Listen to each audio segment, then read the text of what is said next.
Siguro hindi natutuwa ang aking pamilya sa aking tinahan na pagbintang ang erehe at pilibustero, ngunit di ko ito pinansin.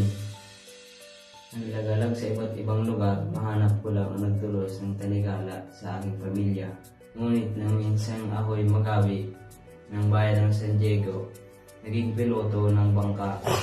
Isang trahedya ang naganap sa inaakalang trahedya ang naganap sa masisimang isda ng lambat.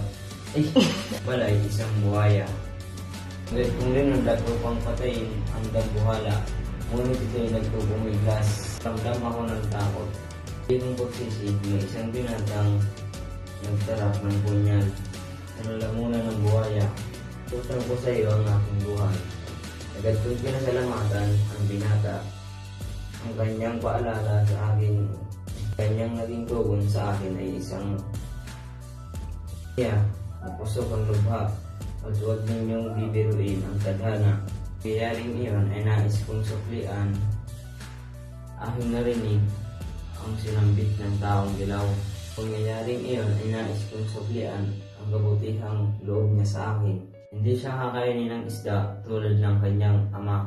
Kailangan ko agad ang binata tungkol sa gaganaping paghuhubos. Hindi mawawaksi na ang binatang ito'y maraming kaaway sa itaas man o sa ibaba.